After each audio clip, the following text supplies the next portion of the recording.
This is Elpenor. He is asleep on a roof, on an enchanted island, just before dawn. He is the youngest sailor in the most celebrated survival story ever told. And these are the last 8 seconds of his life. In a moment, the shouts of his friends loading the ship below will wake him. He will sit up, full of purpose. He will stride, briskly and helpfully, toward the sound of departure. And he will miss the building, because the roof, like most roofs, ends. This detail had been available to Elpenor for some time. Yes, I'm aware that sentence requires some elaboration. Elpenor was a crewman of Odysseus, king of Ithaca, hero of Troy, officially the cleverest man of his age. The Odyssey, the poem of Odysseus's 10-year journey home, is 12,000 lines long, 28 centuries old, and functionally speaking, a machine for killing sailors. It kills them with a whirlpool. It kills them with a 6-headed monster, at a rate of exactly 6 men per pass. It kills them with giants, with divine lightning, and, memorably, with a one-eyed shepherd who eats them in pairs. Of the several hundred men who sailed home under the cleverest captain alive, the poem kills, in the end, every single one. But only one of them dies falling off a roof. And for reasons we will get to, this enormous poem with gods and monsters and a kingdom at stake stops, twice, to deal with him. This is the story of the unluckiest man in the Odyssey. Now, to understand the roof, you must first understand what a man had to survive in order to reach it. Elpenor joined the fleet young, the youngest aboard, and Homer, who invented him and could therefore have said anything, introduces him with the most damning performance review in Western literature. Not particularly valiant in war, we are told, and not particularly steady of mind. That is his entire dossier. The poet of the age looked at this man and recorded for eternity, adequate. The adequate man then survived the following: 10 years of the Trojan War, the largest and most lethal siege in the mythology of Europe. It is worth noting that when the 30 best men of the army climbed into the famous wooden horse, the single most celebrated commando operation in the ancient world, Elpenor was not invited. This was, at the time, a snub. It was also on the numbers the safest place in the entire war to not be, and it set the pattern of his life, excluded from glory and thereby briefly preserved. Then the voyage home began, and the real winnowing started. At the first stop, the crew raided a coastal town, lingered on the beach against orders, and were cut down in dozens by cavalry at dawn. Elpenor survived. At the land of the Lotus Eaters, men who tasted the local produce lost all memory of home and had to be dragged back to the ships weeping. Elpenor survived, and presumably kept his appetite to himself. Then the cave. The crew wandered into the home of Polyphemus, a Cyclops the size of a hillside, who blocked the exit with a boulder and began eating the men 2 at a time raw as a shepherd snacks on olives. Odysseus, being the cleverest man of his age, engineered a brilliant escape involving wine, a sharpened stake, and the alias Nobody. He then, being also the vainest man of his age, stood on the departing deck and shouted his real name and home address back at the blinded giant, whose father happened to be Poseidon, god of the entire sea they now had to cross. The curse that followed killed, eventually, every man on every ship. Elpenor, for the moment, survived. At the harbor of the Laestrygonians, giants smashed 11 of the 12 ships with thrown boulders and speared the swimming survivors like fish. One ship escaped. Elpenor, by the margin of being on it, survived. And on the next island, a witch named Circe invited the landing party to a feast and turned the entire party into pigs. Elpenor was, on the balance of evidence, briefly a pig. He was restored, along with the others, when Odysseus struck his bargain with the witch. Survived, again. Add it up, and by the midpoint of the poem, this man, this officially unremarkable man, has outlived cavalry, narcotics, a man-eating giant, a naval bombardment by other giants, and a spell of being livestock. The Odyssey could not kill Elpenor. The Odyssey then left a ladder lying about, and that did it.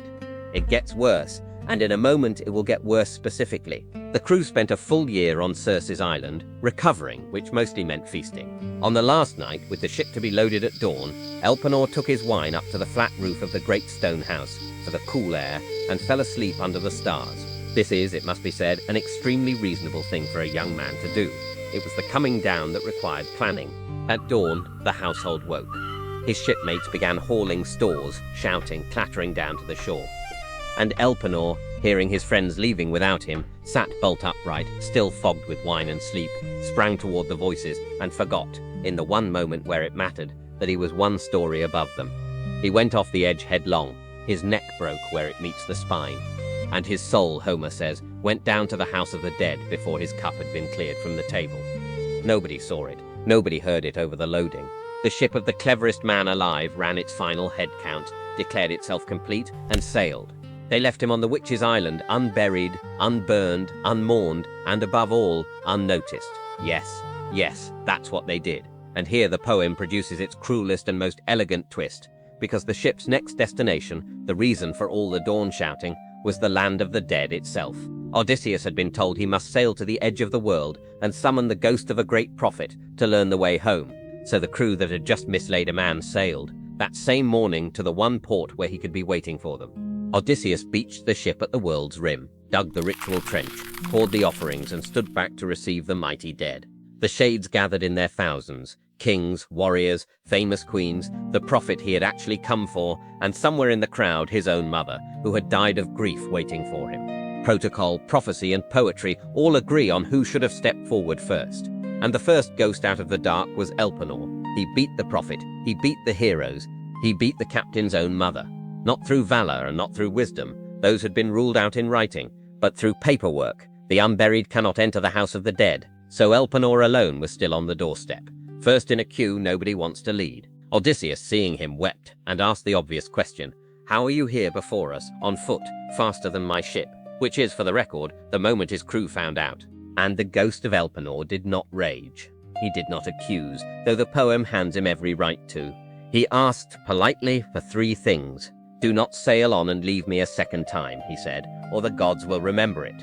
Burn me with my armor and heap me a mound on the shore of the grey sea, a poor man's monument for men to come. And on the mound plant the oar I pulled when I was alive and rowed among my shipmates." That last clause is the whole man. He does not ask to be remembered as brave. The record was against him. He asks to be remembered as present. He pulled his share. There were witnesses. The rest of the visit went on around him. Odysseus got his prophecy. He spoke with his mother and learned from a ghost that she had died of missing him. And he met Achilles, the greatest warrior who ever lived, the man who had chosen a short life and eternal glory over a long life, and none now presiding over the dead. Odysseus congratulated him on ruling down there, and Achilles, from the far side of the bargain, told him plainly that he would rather be a hired hand behind a plough, the poorest man in the daylight, than king of every shade below, the most glorious man in the epic. In other words, would have swapped it all for what Elpenor had lately been: alive, obscure, and adequate. Elpenor could have told him that for free. Nobody had ever asked. And Odysseus, the most homesick man in all of literature, a man who at this point had not seen his wife in nearly 20 years, finished his business among the dead, and then turned the boat around. He sailed backwards along his own escape route, away from Ithaca, back to the Witch's Island, to keep a promise to the least useful man he had ever commanded. They found Elpenor where he fell. They burned him with his armor, heaped the mound, and set his oar upright in it on the shore of the grey sea, where the poem leaves it standing forever. Which brings us inevitably to the question of why. Why does the Odyssey, a poem with a war god's economy of attention, spend its lines on this? The honest answer is that to a Greek audience, Elpenor's fate was not a comic aside. It was the nightmare underneath the whole heroic machine. Greek religion held that the unburied could not rest, and Greek culture held something starker, that the only afterlife a man could count on was being talked about. A hero traded his life for a name.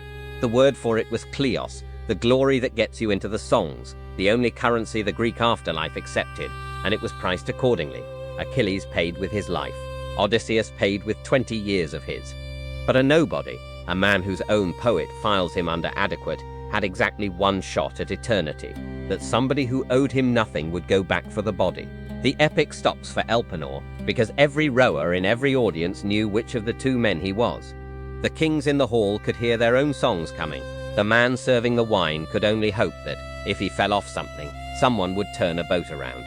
I should, at this point, come clean about our sources, as is the custom of this channel. There is one document. It is a poem. Its author cannot be reliably named, located, or counted, and it contains a witch. I have, in fairness, run this channel on official records that lied considerably more.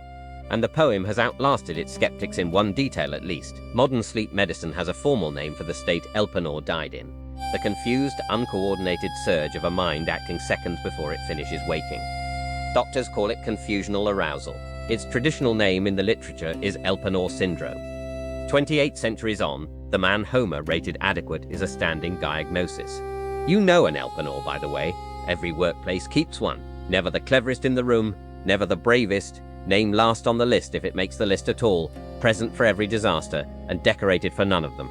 The epics are not written about them, and the epics are, on this one point, wrong, because the whole machinery of memory turns out to run not on glory, but on somebody being willing to turn the boat around. Homer knew it. He gave his hero many titles, and he gave Elpenor the only thing that outlasts titles, a friend at the tiller and an oar on a hill. Elpenor survived the 10 worst years in Greek mythology. It was the 8 feet after breakfast that got him.